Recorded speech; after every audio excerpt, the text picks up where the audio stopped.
Commercial driver के vaccination का निर्देश दिया गया है। तो अब खास ध्यान विशेष अभियान उन लोगों के लिए जिनको वैक्सीन मिलना इतना आसान नहीं था, लेकिन इस विशेष अभियान के तहत उनको भी वैक्सीनेट किया जाएगा, क्योंकि सरकार का मकसद साफ है कि हर किसी को वैक्सीनेशन मिलना चाहिए, हर आखिरी व्यक्ति वैक्सीनेट होना चाहिए, ताकि कोरोना की इस महामारी से हर किसी को बचाया जा सके, पूरी तरीके से प्रदेश को कोरोना मुक्त कराया जा सके। और उसी की पहल में उसी की तरफ आगे बढ़ते विशेष वैक्सीनेशन अभियान की शुरुआत उत्तर प्रदेश में आज से कर दी गई है। बूथ बाकायदा बना दिए गए हैं। 100 रेहड़ी पटरी दुकानदारों, फल विक्रेताओं को टीका लगेगा। 50-50 व्यक्ति की क्षमता वाले बूथ की व्यवस्था का निर्देश यहां पर दिया गया है।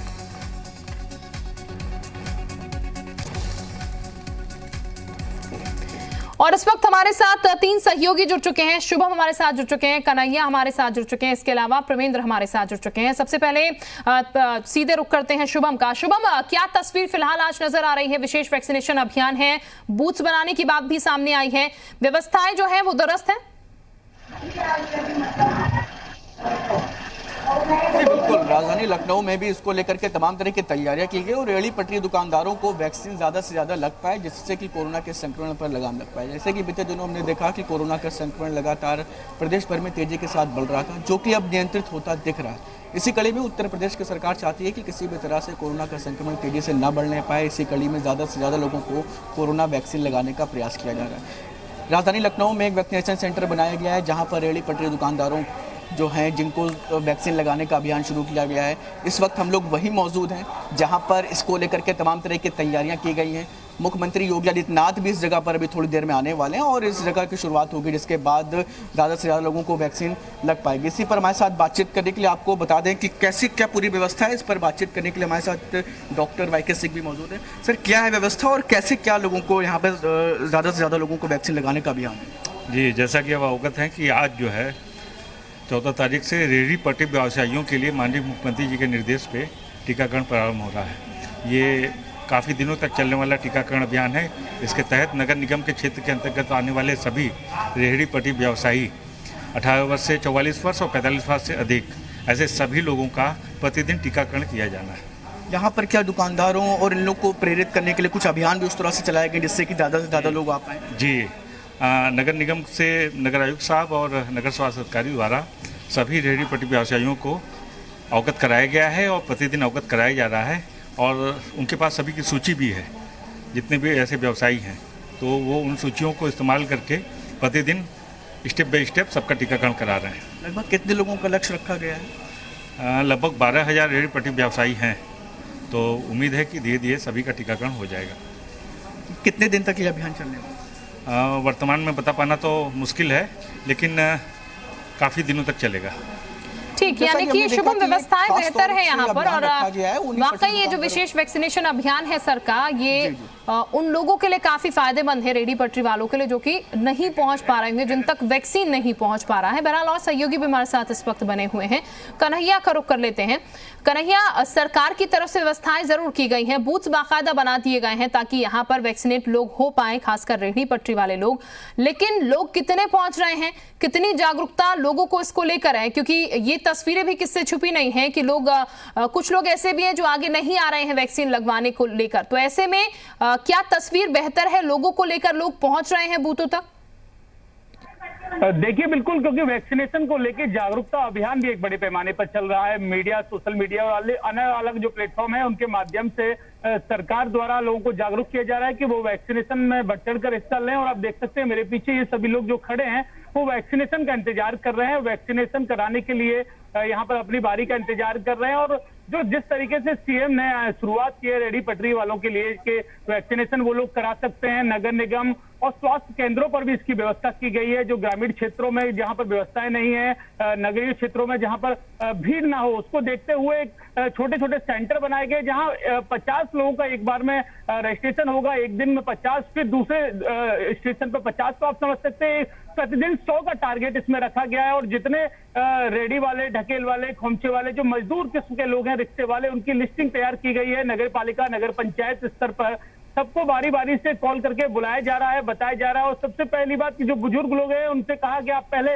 वैक्सीनेशन करवाइए, उसके बाद आप काम करिए। तो लोगों में जागरूकता है और सब लोग सीएम योगी आदित्यनाथ के इस फैसले की प्रशंसा कर रहे हैं, क्योंकि जिस तरीके से सीएम ने पहले 45+ लोगों को वैक्सीनेशन के लिए कहा कि पहले वो लोग वैक्सीनेशन कराएं, फिर 18+ लोगों का अब जो कैटेगराइज किया गया है कि न्यूनतम स्तर तक हर आखिरी व्यक्ति तक सरकार की सुविधाओं का लाभ पहुंचे और वो वैक्सीनेशन कराए, क्योंकि यही एकमात्र उपाय है जिससे हम कोरोना जैसी महामारी को हरा सकेंगे। और यही एक बिल्कुल जाहिर तौर पर एकमात्र उपाय यही है और इसीलिए हर कोशिश की जा रही है सरकार की तरफ से, हर वो उपाय किया जा रहा है जिससे हर कोई व्यक्ति जो है वो वैक्सीनेट यहाँ पर हो पाए।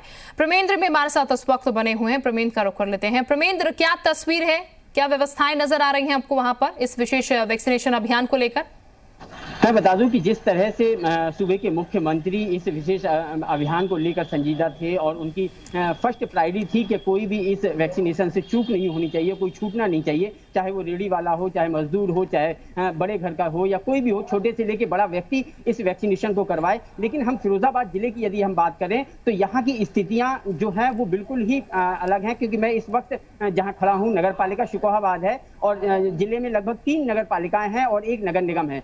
कमोवेश स्थिति सभी जगह यही है कि स्वास्थ्य विभाग ने इनको किसी भी तरीके की कोई सूचना नहीं दी। बड़ी बात यह है कि मुख्यमंत्री कितने भी संजीदा हो या उनके कितने भी आदेश आ रहे हों, लेकिन यहाँ का जो स्वास्थ्य विभाग है वो इसको लेकर कतई भी संजीदा नहीं है और कहीं भी नहीं हुआ है। क्योंकि जिस तरह से मैं देख रहा हूं नगर पालिका शुकोहाबाद में मैं खड़ा हूं, बिल्कुल सन्नाटा पड़ा हुआ है। यहाँ के जो अधिकारी हैं उन्हें भी ये बात का नहीं, क्योंकि मैंने जब ईओ से फोन से बात की तो उन्हें भी इस बात की जानकारी नहीं थी कि आज किस तरह का वैक्सीनेशन है। और क्योंकि जो रेडी वाले हैं, रिक्शे वाले हैं, वो सारे के सारे नगर पालिका और नगर निगम से ही जुड़े हुए रहते हैं, इनका रजिस्ट्रेशन सारा का सारा। तो सरकार की मंशा थी कि नगर निगम पे और नगर पालिका पे और आरडीओ ऑफिस पे, आरडीओ से भी मेरी जब बात हुई फिरोजाबाद से तो उनको भी अभी इस पूरे मामले की जानकारी नहीं थी। तब उन्होंने मुझे 11 बजे का टाइम दिया था कि 11 बजे के बाद हम देखेंगे, व्यवस्था करवाएंगे। तो निश्चित तौर पर मुख्यमंत्री कितने भी संजीदा हो, लेकिन फिरोजाबाद जिले में जो स्वास्थ्य विभाग है वो बिल्कुल निष्क्रिय आज की व्यवस्था को लेकर, चाहे पहले कितनी भी व्यवस्थाएं जो रही हो उसमें चाक चौबंद व्यवस्थाएं रही हो, लेकिन आज जो रेडी रिक्शा और ड्राइवर, ठीक है, यानी कि यहाँ पर थोड़ी गड़बड़ी जो है वो देखने को मिल रही है और निश्चित तौर पर प्रशासन को इस और ध्यान देने की जरूरत है। जब एक विशेष अभियान चलाया जा रहा है तो इस तरीके से निष्क्रिय होना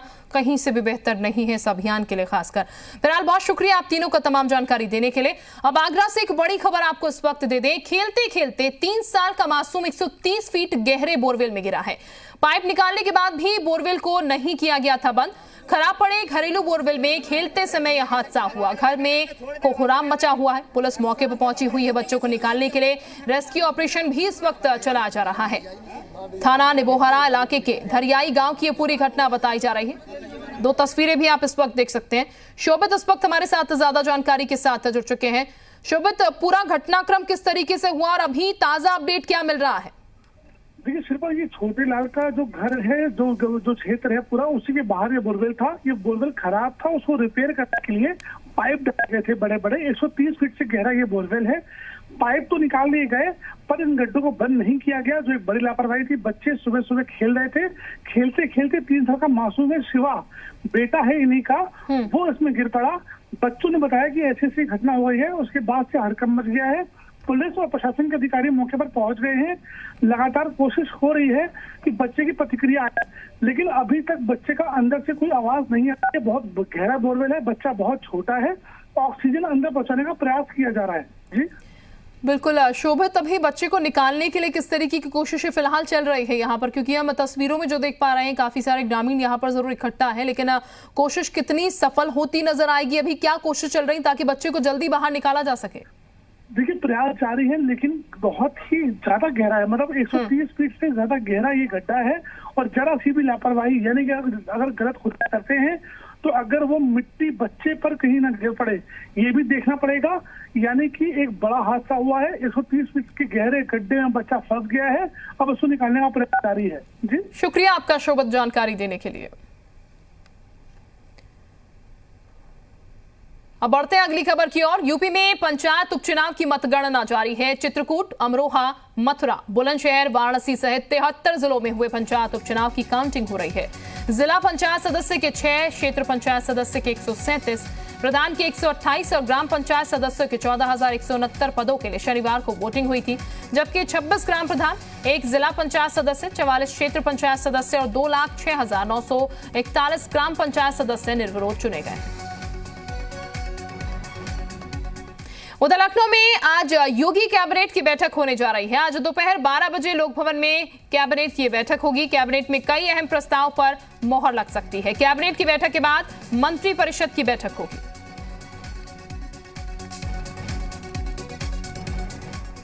उधर लखनऊ में मुख्यमंत्री योगी आदित्यनाथ ने अहम संदेश दिया है। यूपी बोर्ड परीक्षा के नतीजे बिना मेरिट के जारी किए जाएंगे। परीक्षार्थियों को अंक सुधारने का भी मौका दिया जाएगा। कोरोना संक्रमण की स्थिति सामान्य होने पर यह मौका मिलेगा। यूपी बोर्ड के कुल 56,04,628 परीक्षार्थियों को बिना परीक्षा के प्रोन्नत किया जाएगा। 31 अगस्त तक परिणाम जारी कर दिए जाएंगे। तो अयोध्या में राम मंदिर के निर्माण को लेकर राजनीति अपने चरम पर पहुंची हुई है। विपक्षी दलों ने मंदिर का निर्माण करा रहे श्री राम जन्मभूमि तीर्थ क्षेत्र ट्रस्ट पर भ्रष्टाचार के आरोप लगाए हैं। अब इस मामले में ट्रस्ट के महासचिव चंपत राय ने एक बयान जारी कर सफाई दी है। चंपत राय ने अपने बयान में कहा है कि राजनीतिक विद्वेष से प्रेरित लोग जमीन खरीद के संबंध में समाज को गुमराह करने के लिए भ्रामक प्रचार कर रहे हैं। मंदिर का परकोटा व रिटेनिंग वाल को वस्तु दोष को ठीक करने के लिए मंदिर के आसपास की जमीनों को खरीदा गया। जो जमीन खरीदी गई वो खुले बाजार मूल्य से बहुत कम में खरीदी गई। उक्त भूमि को खरीदने के लिए वर्तमान विक्रेता गुणों ने वर्षा पूर्व जिस मूल्य पर अनुबंध किया था उस भूमि को 18 साल को बेनामा कराया। उसके बाद ट्रस्ट के साथ अनुबंध हुआ। जो राजनीतिक लोग इस पर प्रचार कर रहे हैं वो भ्रम फैला रहे, जनता को गुमराह कर रहे। संबंधित व्यक्ति राजनीतिक है और राजनीतिक विद्वेष से प्रेरित है। उधर अयोध्या में राम मंदिर निर्माण समिति की बैठक का आज दूसरा दिन है, जहां कई अहम मुद्दों पर चर्चा होनी है। पहले दिन हुई बैठक में ट्रस्ट और समिति की बैठक में राम मंदिर निर्माण को लेकर विस्तार से चर्चा हुई। बैठक में सभी 15 सदस्य मौजूद रहे। राम जन्मभूमि तीर्थ क्षेत्र ट्रस्ट और राम मंदिर निर्माण समिति की बैठक में 2 प्रमुख मुद्दों पर चर्चा हुई, जिसमें पहला मुद्दा राम जन्मभूमि निर्माण की प्रगति का था, वहीं दूसरा मुद्दा समर्पण निधि अभियान की सफलता का था। बैठक के बाद श्री राम जन्मभूमि तीर्थ क्षेत्र ट्रस्ट के महामंत्री चंपत राय ने बैठक के बारे में जानकारी दी। चंपत राय ने कहा कि 5 करोड़ 37 लाख स्थानों पर 11 करोड़ के आसपास परिवारों से समर्पण निधि कार्यक्रम के तहत संपर्क किया गया। समर्पण निधि अभियान के तहत 31 मार्च तक 3200 करोड़ रुपए बैंकों में जमा हुए। तो वहीं सीएम तीरथ सिंह रावत का दौरा। आज दिल्ली से हल्द्वानी पहुंचे सीएम तीरथ सिंह रावत इंदिरा हृदय की अंतिम यात्रा में शामिल होने हल्द्वानी पहुंचे हैं। हल्द्वानी से फिर दिल्ली आएंगे सीएम तीरथ सिंह। सुबह 11:30 बजे राष्ट्रपति से मुलाकात करेंगे। सीएम तीरथ आज और कल केंद्रीय मंत्रियों के साथ मैराथन मीटिंग होगी। दोपहर 12:45 पर कपड़ा मंत्री स्मृति ईरानी से मुलाकात करेंगे। इसके अलावा दोपहर 1:45 पर खेल मंत्री किरण रिजिजू से मुलाकात करेंगे। दोपहर 3 बजे वित्त मंत्री निर्मला सीतारमण के साथ मुलाकात होगी। इसके अलावा 4 बजे पेट्रोलियम मंत्री धर्मेंद्र प्रधान से मुलाकात संभव है। उधर उत्तराखंड की वरिष्ठ नेता कांग्रेस नेता इंदिरा हृदय के अंतिम दर्शन करने उत्तराखंड के सीएम तीरथ सिंह रावत भी पहुंचे। इसके अलावा कैबिनेट मंत्री अरविंद पांडे और कैबिनेट मंत्री रेखा आर्य, सांसद अजय भाटा, कैबिनेट मंत्री बंशीधर भगत और कांग्रेस के पूर्व प्रदेश अध्यक्ष किशोर उपाध्याय सहित सभी पार्टियों के नेता भी उनके अंतिम दर्शनों के लिए पहुंचे। इसी दौरान सीएम ने कहा कि इंदिरा हृदय का जाना प्रदेश के लिए एक बड़ी क्षति है। उन्होंने ये भी कहा कि दलगत राजनीति से उठकर काम करना उनकी सोच थी। वो उन्हें छोटे भाई के तौर पर मानती थी। साथ ही दिल्ली की राजनीति में भी वो एक अहम स्थान रखती थी। श्रद्धेय इंदिरा हृदय जी का जाना प्रदेश के लिए बहुत क्षति है और हमें बड़ा दुख है। इंदिरा जी का जिस प्रकार का व्यक्तित्व था और जिस तरह से वो उत्तराखंड के लिए विकास के लिए लड़ती थी, दलगत राजनीति से ऊपर उठ कर के उनकी सोच थी। दीदी ने बहुत कुछ काम इस क्षेत्र के लिए किया है, प्रदेश के लिए किया है और वो भुलाया नहीं जा सकता है। और उनके जो अधूरे काम होंगे निश्चित है कि हम आगे उनको लेके जाएंगे, पूरा करेंगे। यही नहीं तो यहाँ कुछ न कुछ उनके नाम से भी हम रखेंगे। और अब आपको पॉजिटिव खबर दिखाते हैं। वैक्सीनेशन पर फैले भ्रम को दूर करने के लिए मथुरा में मस्जिद के इमाम आगे आए हैं। मस्जिद के इमाम लाउड स्पीकर से लोगों से वैक्सीन लगवाने की अपील कर रहे हैं, जिसका असर भी देखने को मिल रहा है। लोग अब रजिस्ट्रेशन करवा रहे हैं और कोरोना वैक्सीन लगवाने के लिए सरकारी अस्पताल और उप स्वास्थ्य केंद्रों पर पहुंच रहे हैं। मुस्लिम समाज के कुछ प्रभावशाली लोग भी स्थानीय लोगों से वैक्सीन लगवाने की अपील कर रहे हैं, जिसके बाद लोग भी समझने लगे हैं कि महामारी से मुक्ति के लिए वैक्सीनेशन बेहद जरूरी है। हमारे जो इमाम साहब हैं मस्जिद के, उन्होंने अनाउंसमेंट किया है कि ज़्यादा से ज़्यादा हमारे सब भाई लोग, हिंदू मुस्लिम सभी भाई लोग इस वैक्सीन को लगवाएं और इस कोरोना से मुक्ति पाएं और ज़्यादा से ज़्यादा तादाद में पहुँचें लगवाने के लिए। कोई नुकसान की चीज़ नहीं है और बढ़िया चीज़ है ये, जो तो बहुत महंगी चीज़ है और काफ़ी जो तो वहाँ से विदेशों से मंगाया है और बहुत काफ़ी कीमत है इसकी, और इससे फ़ायदा ये देश के लिए कोई नुकसान नहीं है और इसको लगवाएं, इस कोरोना से मुक्ति पाएं। तो देश में जल संकट की चर्चा तो खूब होती है, लेकिन कुछ ही लोग ऐसे हैं जो संकट को समझकर इससे निजात पाने के लिए कुछ करते हैं। कानपुर के बिदनू ब्लॉक के करियाझाल गांव के लोगों ने कई सालों से बंजर पड़ी जमीन को खोदकर तालाब का रूप दे दिया। 2 साल की अपनी इस मेहनत के बाद गांव के लोग मिसाल बनकर खड़े हैं। गांव में कई सालों से पानी का संकट था। प्रशासन से गांव वालों ने कई बार शिकायतें भी की, लेकिन कोई समाधान नहीं हुआ। तालाब खोदे जाने का अब असर भी दिखने लगा है। तालाब बनने से गांव के हैंडपंपों में पानी आने लगा। गांव वालों ने तालाब के पास 6500 पौधे भी लगाए हैं। इस गांव में समस्या थी पानी की, पानी से बहुत बड़ी प्रॉब्लम थी। तो हम लोगों ने सब लोग मिल के तालाब खोदा।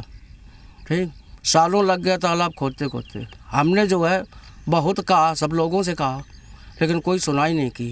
ठीक, तब ये पानी की व्यवस्था कर पाए। रोज खोदते थे 8 घंटे। सुबह जल्दी आते थे 6 बजे से, तो 8-9 बजे लग खोदते थे, फिर हम करते थे, फिर खोदते थे उलंग 3 बजे थे 7 बजे लग। अरे करीबन साल खान हुई कि खोदत। अच्छा, काहे खोदा? तालाब क्यों खोद डाला? अरे पानी नहीं था तो तालाब खोदा। सरकार के द्वारा यहाँ कोई इंतजाम नहीं था? कोई इंतजाम नहीं मिला। यहाँ पर ये 65 बीघा बंजर भूमि थी, जो चारागाह थी। यहाँ पानी की बहुत बड़ी समस्या थी, तो यहाँ के हैंड पाइपों की वाटर लेवल बहुत नीचे जा रही थी। तो ग्रामीणों ने, सब लोगों ने मिल करके, ये ग्राम सभा कठारा है, उसका मजरा है करियाझाल। तो यहाँ ग्रामीणों ने जो है तालाब खोदने की ठानी और सभी लोग जो है कार्य करने लगे निस्वार्थ। इसमें लगभग 1 साल का समय लगा है। प्रस्तुतकर्ता Digene gel, doctors number 1 prescribed antacid. प्रायोजक कपड़ों की जान, लगन डिटर्जेंट पाउडर और केक, सफेदी का सुपर हिट फॉर्मूला।